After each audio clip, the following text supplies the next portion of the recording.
mixed emotions, masaya na nakakatakot. May halong takot at saka saya. Siyempre, magiging nanay ka na. At the same time, nakakatakot kasi andyan na yung responsibilidad. Kailangan mong umiwas sa mga sakit para maging safe yung magiging anak mo. And at the same time, maging safe kayong dalawa.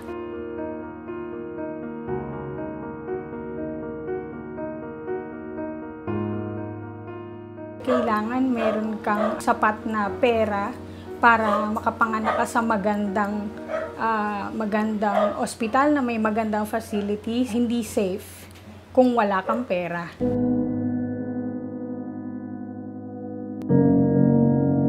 Meron na po akong 2 anak na lalaki. Yung pinaka-worst ko pong experience yun sa pangalawa ko. Napakalaking regret para sa akin yung hindi kakampante mga anak doon. Hindi siya hygienic, madumi siya, at hindi sapat yung mga instrumento. Siyempre, parang wala ka na lang choice kasi nga wala kang pera. Hindi ako kampante sa kanila dahil merong mga instances na nangyari nga sa akin na hindi maganda. Wala silang after service.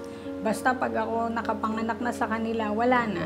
Hindi po sila accredited ng PhilHealth. Dahil nga sa mura, tinuloy ko pa rin. So, yun ang regret ko din.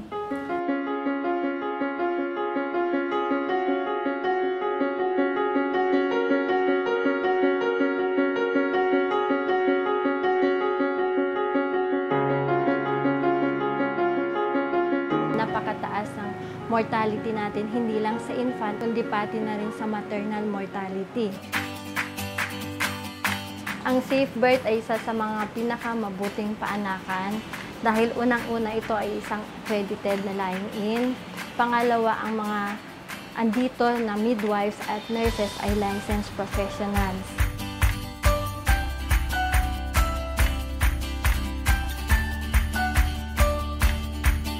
Aside sa safe na, maayos, at the same time, normal na panganganak ang binibigay na serbisyo ng safe birth. Kung accredited ka ng gobyerno, kung nagkaroon ng komplikasyon, pwede mong ilipat sa anumang gobyernong hospital din kasi meron tayong referral system.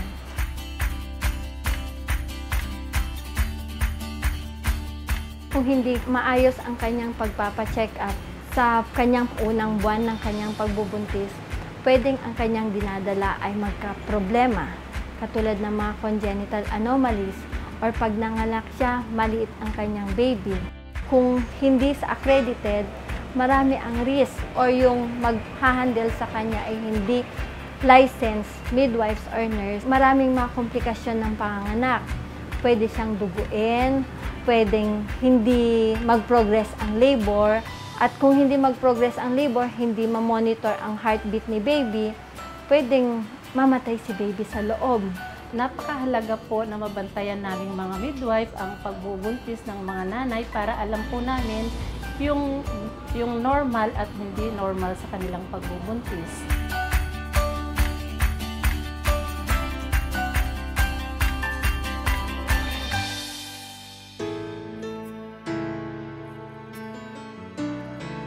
Kung ang mga ginamit naman na instrumento ay hindi sterile, pwede naman magka-infection yung sugat ni mami. Instead na makatipid, lalong nagkakaroon ng problema at nagkakaroon ng komplikasyon sa baby at saka sa mami.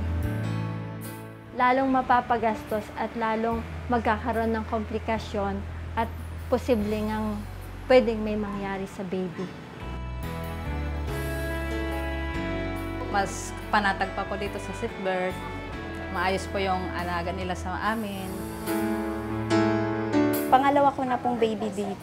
At dito ko po pinanganak. Mas mura po dito kasi nagamit ko po yung PhilHealth. Kasi po pag ikumpara ko po sa dati kong clinic po, mas panatag pa po dito sa safe birth. Pag commendation dyan, interview, pag ng mga record, mas panatag pa ako dito sa safe birth po. kasi yun nga talaga ang una kong nakita, malinis talaga siya. Siyempre, pag malinis ang isang lugar, alam kong magiging safe ako, tsaka yung magiging anak ko. Malinis, maaliwalas, at saka higit sa lahat, kompleto sila ng gamit.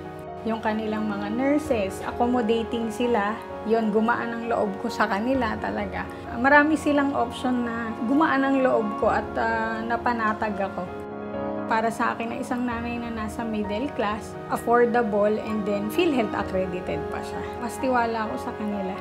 Definitely, may re-recommend ko po ang SafeBird sa iba pang nanay na makikilala ko na mga anak. Di kami nagpapabaya ng mga pasyente kung ano yung concern nila. Anytime, kahit hating gabi, pag tumawag sila, nasasagot po namin sila. Kaya yun siguro yung hindi nawawala na dito, yung tiwala po. Mula pagbubuntis hanggang sa nakapanganak na po yung patient, nandun pa rin po yung tender loving care na tinatawag. Kaya sa alagang SafeBird, panatag ka.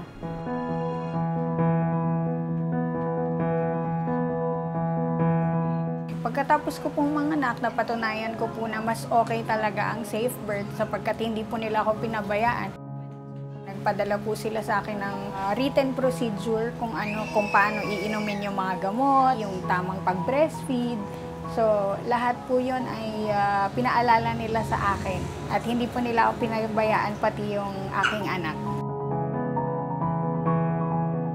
Nakinuhanan po siya for newborn screening and then BCG po. Pinaliwanag po sa amin ng newborn screening para daw po makita o ma-prevent kung merong disabilities yung anak na pwede pa siyang maagapan kung kukuha na ng newborn screening.